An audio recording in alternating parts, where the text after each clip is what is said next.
बुलंद हो हौसला तो मुट्ठी में हर मुकाम है, मुश्किलें और मुसीबतें तो ज़िंदगी में आम है। इसी जोश तथा इसी उमंग के साथ आपका भाई आपके लिए मोटिवेशनल क्लास लेके आया, जिसका टॉपिक दोस्तों है पढ़ाई में 100% फोकस कैसे करें। क्या बेटा? पढ़ाई में 100% फोकस कैसे करें।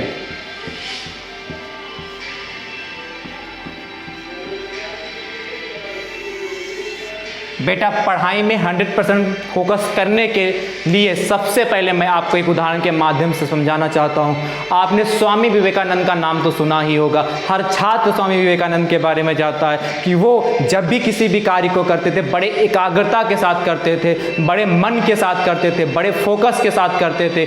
एक बार की बात है कि स्वामी विवेकानंद अपने घर के बाहर बैठ के पढ़ रहे थे और वहाँ उनके घर के बाहर से एक बारात गुजरी और उनसे पूछा गया, क्या भैया यहाँ से कोई बारात गुजरी है? तो उन्होंने कहा, कैसी बारात? कौन सी बारात? हम तो अपनी पढ़ाई कर रहे थे। फोकस ऐसा होता है, जिस कार्य को करो उसमें बिल्कुल रम जाओ, उसमें पूरा आपका दिमाग लग जाए, तभी आप अपने लक्ष्य को प्राप्त कर सकते हैं और जो आपने लक्ष्य बनाया होगा तभी आप उसमें सफल हो सकते हैं। देखिए आप लोग पढ़ाई में 100% फोकस कैसे करें, इस फोकस को बनाने के लिए आपको कई पॉइंटों से होकर गुजरना पड़ेगा, जिसमें से आपका दोस्तों पहला पॉइंट है कि फोकस बनाने के लिए सबसे पहले दोस्तों आप सभी छात्रों को अपना उद्देश्य डिसाइड करना होगा। क्या?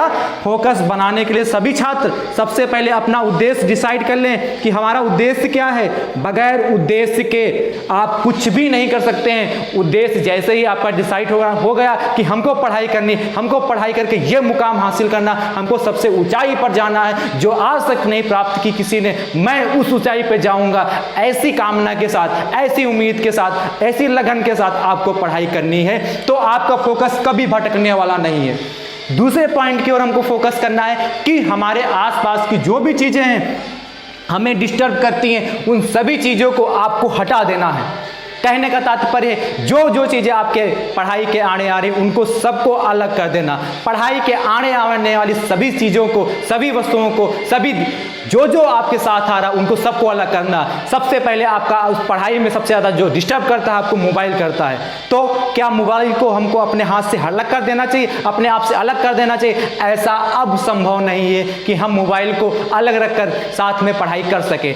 लेकिन मोबाइल को साथ में रख के हम पढ़ाई कैसे करें, इसको भी बहुत ध्यान से समझना है। जब भी आप अपनी पढ़ाई कर रहे हो, जब भी आप अपना कुछ वर्क कर रहे हो पढ़ाई का, तब आप अपने मोबाइल की जितनी भी नोटिफिकेशन सबको ऑफ कर देनी है। यदि आप अपनी मोबाइल की जितनी भी नोटिफिकेशन सबको ऑफ कर देंगे तो आप जब भी आपके अपने मोबाइल से ऑनलाइन यदि पढ़ाई कर रहे हैं तो जब नोटिफिकेशन नहीं आएंगे तो जितनी देर आप पढ़ाई करेंगे सिर्फ आपका पढ़ाई पर ध्यान रहेगा। और यदि आपने नोटिफिकेशन को ऑफ नहीं किया तो यदि नोटिफिकेशन आएगा तो आपका दिमाग उस ओर चला जाएगा और आप डिस्टर्ब हो जाएंगे और अपने पढ़ाई में 100% फोकस नहीं हो पाएंगे। तो दूसरे पॉइंट से आप समझ गए होंगे कि मोबाइल को अपने पढ़ाई करते समय उसकी जितनी भी नोटिफिकेशन है उसको ऑफ करके रखनी है। तीसरी चीज है, जब भी आप, तीसरा पॉइंट बेटा है, जब भी आप अपनी बुक या किताब को उठाएं तो किताब को उठाने के बाद जब भी आप पढ़ने बैठें अपनी किताब में तो ध्यान से एक लाइन से दूसरे लाइन के बीच जब आप पढ़ते हैं, दूसरी लाइन से तीसरी लाइन और तीसरी लाइन से चौथी, पांचवी और पूरा पेज पढ़ डालते हैं। इस बीच ज्यादातर छात्रों का होता है कि मन एक स्थान से दूसरे स्थान जा चुका होता है कि आज कॉलेज में क्या हुआ, आज हमने दोस्तों के साथ मस्ती क्या की, आज हम कहाँ गए थे, क्या क्या विचार में, और आप पहली लाइन से पेज के अंत तक पढ़ते जाते हैं और उसका कोई मतलब नहीं निकलता है। इसीलिए जब भी आप अपने कॉपी पे या अपनी किताब को पढ़ें तो सबसे पहले आप अपने हाथ में एक पेन या पेंसिल रख ले लें और उस पेन या पेंसिल को अपनी जहाँ जो लाइन पढ़ें उस पर रखते हुए पढ़ें और जो इंपॉर्टेंट शब्द या इंपॉर्टेंट वाक्य आपको लगता है उसको अंडरलाइन कर लें। जिससे क्या होगा, आपका मन इधर उधर नहीं भटकेगा और 100% पढ़ाई में आपका मन फोकस होगा।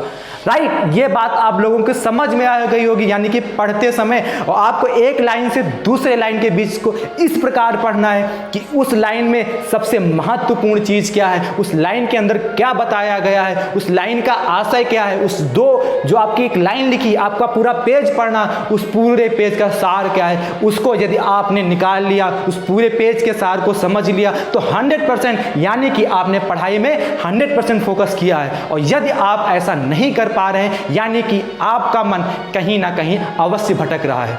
अब कई प्रश्न आप लोगों के दिमाग में उठ रहे होंगे, उसमें से सबसे आम प्रश्न है कि सर हम पढ़ाई कितने टाइम करें, किस समय करें। यदि हम पढ़ाई अच्छे टाइम पे करें, सुबह करें, शाम करो, दोपहर को करें या रात्रि में करें कि हम पढ़ाई करें और सक्सेस हो पाएँ और हमारा पढ़ाई में मन लगे। तो बेटा मेरा जवाब है आप पढ़ाई किसी भी वक्त कर सकते हैं, ना कोई ज़रूरी नहीं कि सुबह करें, ना ज़रूरी है दोपहर में करें, ना शाम को, जिस टाइम आपका मन चाहता है उस टाइम कर सकें। यदि आपका मन आधी रात में पढ़ने का मन होता तो आप रात में पढ़ाई करें, यदि आपका मन सुबह पढ़ने को होता है तो आप सुबह पढ़ाई करें, आपका मन दोपहर को करता है तो दोपहर में पढ़ाई करें। आई होप मेरी बात से आप लोग सहमत हो रहे हैं। यदि आप ऐसा करते हैं, बाई चांस आपके पिता ने सुबह उठा दिया, आपकी माताजी ने सुबह 4 बजे उठा दिया और आप पढ़ाई करने का मन नहीं, तो सिर्फ आप अपनी किताब को देखते रह जाएंगे और एक भी वर्ड नहीं सीख पाएंगे। तो ऐसे सुबह उठने से, ऐसी पढ़ाई करने से हमारा क्या मतलब है। इसीलिए जब भी आपका पढ़ाई में मन लगे तभी ही आपको पढ़ना चाहिए, अन्यथा नहीं पढ़ना चाहिए। ये सारी बातों को आप ये ध्यान रखेंगे तो मैं आपका भाई आपको विश्वास दिलाता है कि आप 100% पढ़ाई में फोकस कर पाएंगे और अपने लक्ष्य को, जो आपने अपना गोल बनाया होगा, 100% आप उसको प्राप्त कर सकेंगे और अपने ऊंचाइयों को, अपने जो आपने उद्देश्य बनाया होगा, आपने जो लक्ष्य बनाया होगा, जो आपका मुकाम होगा, 100% आप अपनी ऊंचाइयों पर पहुंच सकेंगे। यह भाई आपका विश्वास दिलाता है यदि आपने हमारे बताए हुए वाक्यों पर, हमारी बताई हुई बातों पर अमल किया। दोस्तों यदि आपको हमारा ये वीडियो पसंद आया हो तो दोस्तों आप हमारे वीडियो को सब्सक्राइब जरूर करें, बेल आइकन को प्रेस कर लें और शेयर दोस्तों जरूर करें। बहुत बहुत धन्यवाद। थैंक यू सो मच दोस्तों।